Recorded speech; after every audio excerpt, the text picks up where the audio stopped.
I was going to try to do this video walking around, but today it's really hot and I'm about 3 miles inland. When you get inland like this, it becomes a different feel. It feels like Florida. Sometimes, when you spend so much time near the beach like I do, whether it be Siesta, and yesterday I was on Casey Key, it just doesn't feel that hot. It feels normal, but today, man, it's brutal. But anyway, I sent a email update out to my client list yesterday because I like to show how the market's changed in a year. And one thing I did notice when I was changing the numbers from May to June, how our inventory actually went down from May to June. When I've been preaching for so long about how much our inventory is growing and growing and growing, well, now I noticed that it actually ticked down. And that's because sellers are delisting. They're taking their houses off the market and they're going to put them back on in January whenever the snowbirds come back. And I think that's a horrible mistake because we're going to have so much inventory then because there's so many people with that same mindset, and they're getting really bad advice from their agent by saying, yeah, we'll just pull it off and put it back on. When in the meantime, what's probably going to happen is the house in their neighborhood is going to sell, which is going to make their comps even, less favorable to them.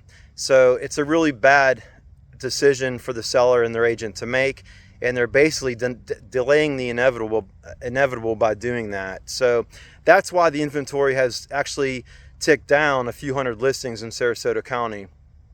And I noticed that, and I also noticed the average sales price last month was right below 400,000, and now we're like at 416. When when you look at that, you'll say, wow, the prices are actually going back up again. But that's not what's happening, guys. What's happening is, and it's the same thing that's been happening, are the transactions taking place are being transacted by wealthier buyers that are buying expensive houses. They're not buying the same house that a first-time home buyer would buy right now. And matter of fact, guys, I can't remember the last time.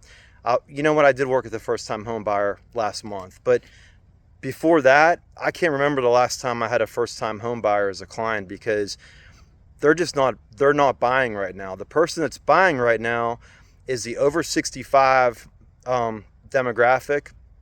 The people that are normally, they're either putting down a ton of money because they sold their house or they're just paying cash.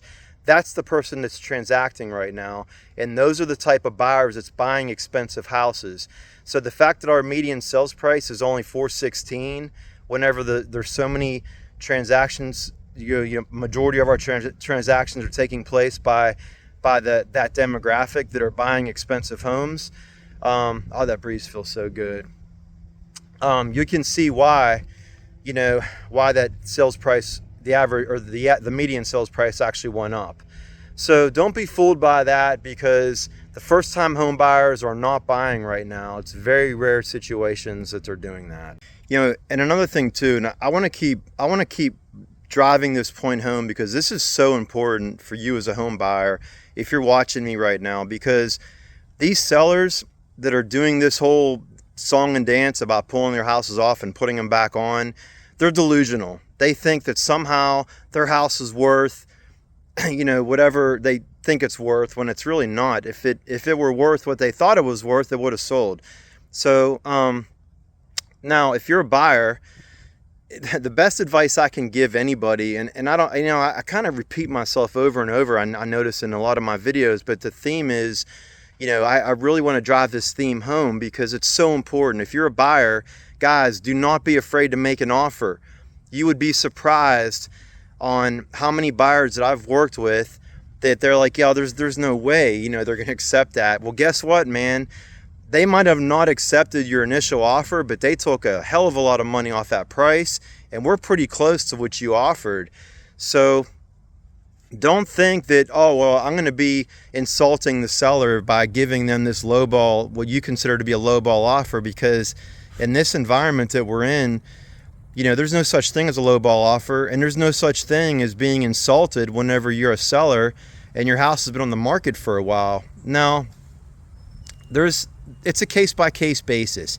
If you see a house that's been on the market for a year with minimal price reductions, chances are that seller has no intention of selling. They're just like, okay, well, I'll sell if I get my price. So if you as a buyer see something like that, or if I identify a property that I search the history and I see it's been listed for a year or whatever, and it's been hardly any price reductions, damn well they probably got an offer at some point, and they're not interested in selling. So that's probably something that's never going to happen as far as you trying to get a really good deal on it.